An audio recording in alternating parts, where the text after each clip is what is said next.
Is that, is that really you? I didn't steal anything. But no one asked me for the truth. Within minutes, I was labeled a thief, in front of everyone I had worked beside for years. No warning, no proof, no chance to defend myself. Just a cold voice saying, "You're fired. Leave immediately." I thought losing my job was the worst part. I was wrong. Because days later, the man who ordered my firing, the powerful CEO who never even looked at me twice, discovered something that shattered everything he believed. I wasn't just an employee he got rid of. I was the sister he lost years ago. And by the time he found out the truth, it was already too late to undo what he had done. I didn't do anything wrong. That was the first thought in my mind that morning. Not fear. Not confusion. Just certainty. Because when you live long enough trying to survive in a place that constantly reminds you that you don't belong, you learn to trust your own truth more than the system around you. I remember arriving at work earlier than usual. The building was already awake, humming with quiet ambition. People walking fast. Phones ringing. Shoes clicking against polished floors that always looked more expensive than the people working on them. I used to admire that place once. The glass walls. The clean lighting. The way everything felt structured, controlled, important. I used to think I was building something there. The future. A name. A life that would finally mean something. But that morning felt different. Like the building itself was watching me. Not welcoming me. Watching me. I noticed it first in the silence. People weren't talking to me like they used to. No greetings at desks. No small smiles in passing. Just eyes that moved away too quickly when I looked at them. That kind of silence is never random. It's coordinated. I tried to ignore it and went to my desk anyway. Opened my laptop. Started reviewing my tasks. Telling myself I was imagining things. Because the alternative meant something was already happening behind my back. And I wasn't ready for that. Not again. I had worked too hard to be standing on fragile ground again. Minutes passed. Then I saw my manager walking toward me. Slowly. Not his usual pace. Not his usual expression. Something was off in the way he approached. Like he wasn't coming to talk. He was coming to deliver something. He stopped right in front of my desk. Didn't sit. Didn't smile. Just looked at me for a moment that felt too long. Too heavy. Then he said something that didn't sound real at first. "You need to come with me." I blinked. "What's wrong?" He didn't answer immediately. Instead he looked over his shoulder. And that's when I saw them. 2 security guards standing near the corridor. Not rushing. Not confused. Waiting. Like this was already decided before I even arrived. My chest tightened instantly. Something inside me shifted. Not panic yet. But recognition. That feeling when your body understands danger before your mind does. I said, "What's going on?" I repeated. His voice dropped slightly. "There's been a report from the executive floor. Missing items." I frowned. Missing items. That phrase alone didn't mean anything yet. But the way he said it, the way he avoided my eyes after saying it already meant everything. "I haven't been anywhere near the executive floor except for document delivery," I said quickly. My voice was steady. But my heart wasn't. Because I already knew something was wrong. Not with me. But with what was about to happen to me. The manager didn't respond. Instead he nodded slightly toward the guards. And that was it. That was the moment everything collapsed. They stepped forward. Not aggressively. Not violently. Just with certainty. That quiet kind of authority that doesn't need force because it already assumes guilt. "We need you to come with us," one of them said. I looked around the office. People had stopped working. No typing. No calls. No movement. Every single person was watching. But no one spoke. Not one person said, "Wait, what happened?" Not one person said, "Is this a mistake?" And that silence hurt more than the accusation itself. Because silence in moments like this is never neutral. It is agreement. I stood up slowly. My hands felt colder than they should have. "I didn't do anything," I said again. Not to them. To everyone watching. But no one responded. My manager finally exhaled like he had already accepted something I hadn't been told yet. "I'm sorry," he said. But it didn't sound like an apology. Sounded like closure. The guards guided me toward the corridor. And as I walked, I could feel eyes following me from every direction. People I had worked with for years. People I had shared lunches with. People I had helped when they were overwhelmed. Now watching me like I was a problem being removed. Not a person. Just a situation being resolved. When we reached the center of the office floor, one of the guards spoke again. You are being suspended pending investigation for suspected theft of CEO property. The words didn't land immediately. They floated. Like I was hearing them from somewhere far away. CEO property. Suspended. If. None of it made sense together. None of it felt real. And yet everyone around me acted like it did. I tried to speak again. I want to talk to someone. I want proof. I want to know what exactly is missing. But the response was immediate. You'll be given details later. Later. That word suddenly felt like a lie people use when they don't want to deal with truth. And then came the final sentence. The one that ended everything I thought I had built. You're fired. Effective immediately. For a moment I didn't move. Not because I didn't hear it. But because I couldn't understand how something so final could be said so casually. Like my years there meant nothing. Like my presence there meant nothing. Like I was nothing. I looked around one last time. Hoping, just hoping, that someone would react differently. But no one did. And that was when I understood something painful. I wasn't being removed because I was guilty. I was being removed because it was already decided that I would be. Walking out of that building didn't feel like leaving. It felt like being erased. The air outside was louder than I expected. Cars passing. People talking. Life continuing. But mine had stopped inside that glass building I just left behind. I stood outside for a moment holding the small box they gave me. My things. Everything I had been reduced to in minutes. A few files. A pen. A badge that no longer meant anything. It was strange how quickly identity can shrink when people decide you don't belong anymore. I didn't cry immediately. That came later. At first there was just confusion. Not about what happened. But about how easily it happened. Years of work. Years of showing up. Years of trying to be invisible in the right way. It ended like that. I walked without direction for a long time. Not because I didn't know where to go. But because every direction suddenly felt wrong. Home wasn't comfort. Work was gone. And people felt unsafe. That's the thing nobody tells you about being falsely accused. It doesn't just take your job. It takes your trust in people. I ended up sitting on a bench near a quiet street. Still holding the box.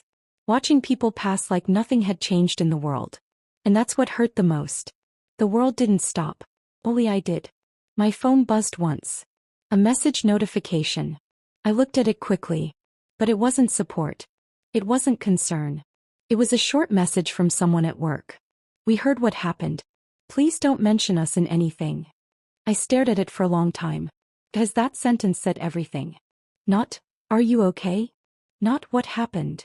Just distance. Protection. Self-preservation. I wasn't a person anymore. I was a risk. That night I didn't go home immediately. I couldn't. Because home meant silence. And silence meant thinking. So I kept walking. The city felt different at night. Less judgmental. Or maybe I just couldn't see the judgment anymore. Eventually I sat outside a closed shop. And that's when everything finally hit me at once. Not anger. Not confusion. Just collapse. Because when you lose everything suddenly, your mind doesn't break all at once. It breaks in layers. First layer, denial. Second layer, confusion. Third layer, emotional shock. Fourth layer, reality. And I had reached the fourth layer.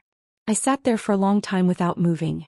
Thinking about how quickly someone can become nothing in a system that once depended on them. But I didn't know that while I was sitting there trying to understand my downfall, someone else was looking at the same situation very differently. Inside the same company I had just been removed from, the CEO was reviewing a report. Not because he cared about me. Not because he remembered me. But because something had gone missing from his office. Something small. But important. And in systems like his, small things are never ignored. He read the report once. Then again. And then he stopped. My name was in it. Not directly as evidence. But as last confirmed presence near restricted area. That was enough. No hesitation. No emotional reaction. Just a decision forming quietly. Terminate involvement risk. That was the phrase used. Clean. Corporate. Detached. He didn't ask for more details. Didn't question timing. Didn't investigate further. Because in his world, certainty wasn't required. Probability was enough. And I was a low probability problem he chose to remove immediately. What he didn't know was that this decision would not stay simple for long. Because something about my file didn't sit correctly in his system. Not obvious. Not loud. Just off. And that feeling would not leave him alone. At first, nothing about it should have mattered to him. It was a routine case. A workplace incident. A terminated employee. One of thousands in a system built to process people like data. But something about my file refused to stay quiet in his mind. He told himself it was simple. Missing item report. Last known presence. Security protocol followed correctly. Case closed. That's how it should have ended. But it didn't. Because every time he tried to move on to the next task, my face kept coming back. Not clearly. Not fully. Just fragments. A moment of hesitation in his memory he couldn't explain. He leaned back in his chair that evening, staring at the glass wall of his office. The city outside looked controlled. Predictable. Safe. Everything he built was designed to eliminate uncertainty. And yet, he felt something he hated.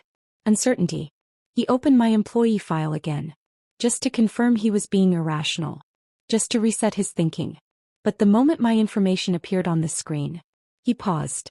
There it was again. Something incomplete. Not in what was written, but in what was missing.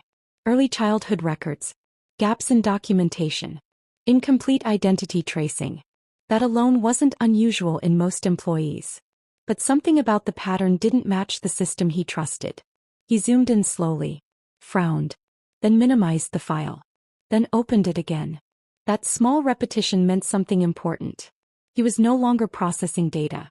He was questioning it. And for someone like him, that was dangerous. He stood up and walked toward the window. Hands in his pockets. Expression unreadable. But internally, something was shifting. Because powerful men don't like unanswered discomfort. They don't ignore it. They investigate it. Even when they don't understand why. That night he made a decision. Not emotional. Not impulsive. Controlled. He ordered a private background trace. Not on suspicion. But on inconsistency. He told himself it was standard procedure. But it wasn't. Because standard procedure doesn't happen for employees already removed. This was personal curiosity disguised as logic. Hours later, the report arrived. He opened it expecting confirmation of irrelevance. He found contradiction. A missing hospital entry. A broken early care chain. A gap in childhood registration that didn't align with national records. He narrowed his eyes. And read it again. Fully. Carefully. Because now it wasn't just about procedure.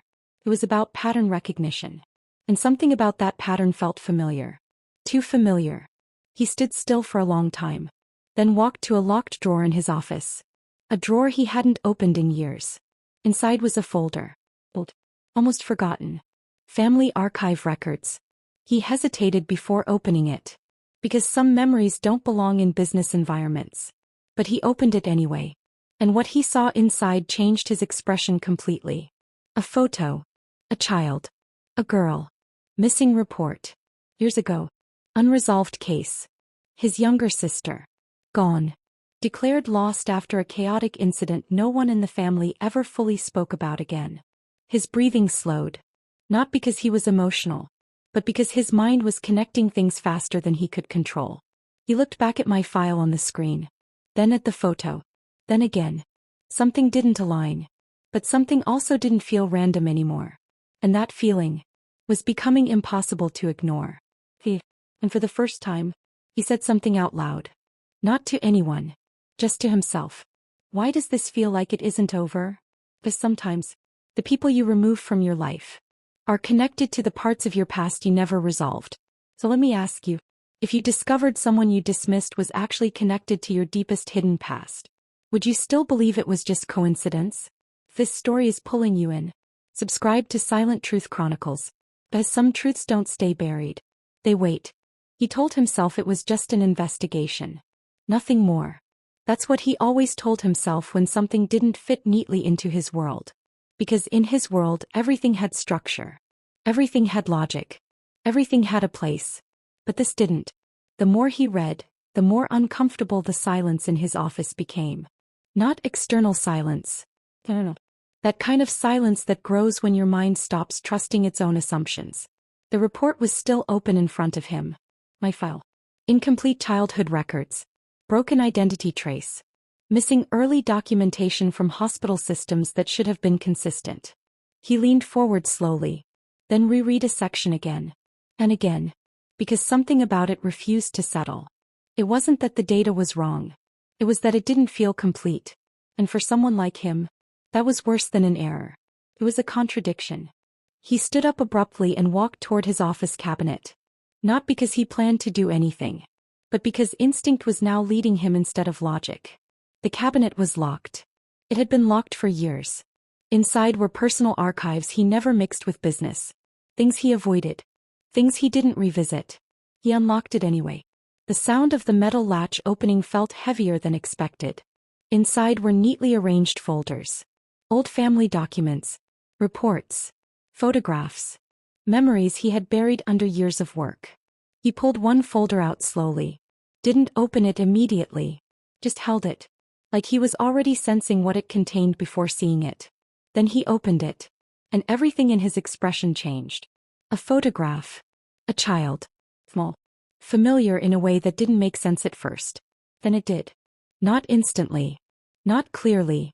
But slowly, painfully it did. His younger sister. Missing for years. Declared gone after an incident the family never fully recovered from emotionally or legally. He stared at the photo longer than he intended. His memory is strange like that. It doesn't return as a full picture. It returns as fragments. He remembered laughter. A hallway. A moment before everything changed. Then nothing. Just absence. He placed the photo down carefully. And for the first time since I was fired, his control slipped.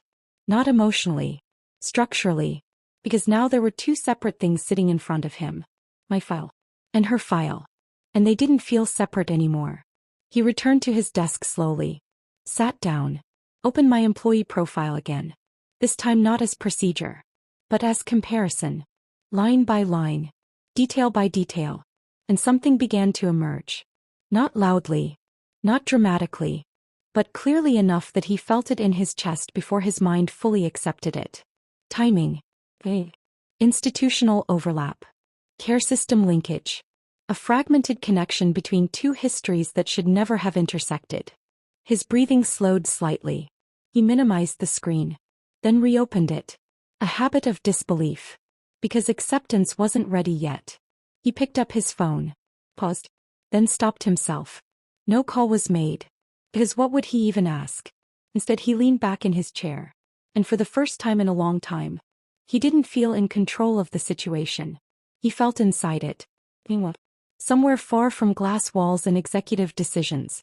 I was still trying to rebuild a life that had been cut without warning. I didn't know any of this was happening. I didn't know my name was still open inside someone else's investigation. I only knew what it felt like to become invisible overnight. To wake up and realize that people you trusted had already decided your story without you. But even that pain was about to shift. Because truths like this don't stay one-sided for long. They move. They connect. They surface. And when they do, they don't ask permission. He stared at the screen one last time. At my file. At the missing gaps.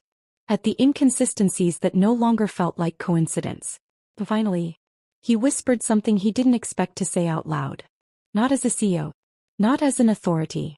But as someone standing on the edge of a memory he had buried too long. This is connected.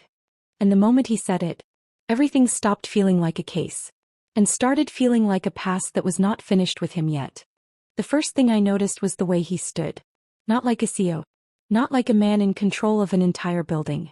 He stood like someone carrying something heavy inside his chest. Something he hadn't fully understood yet. I didn't know why he was there. I didn't know how he found me. I only knew that when I saw him, everything inside me tightened instantly. Because people like him don't come to places like this unless something has already gone wrong somewhere else. I stood up slowly. My instincts kicked in before my thoughts could catch up. Why are you here? I asked. My voice wasn't loud. But it was firm. Guarded. Because I had learned that power never shows up without a reason. And usually, that reason is never good for people like me. He didn't answer immediately. That was the first strange thing. He just looked at me. Not the way he used to look at employees. Not cold. Not dismissive. Something else. Something unstable. Then he finally spoke. I need you to listen to me.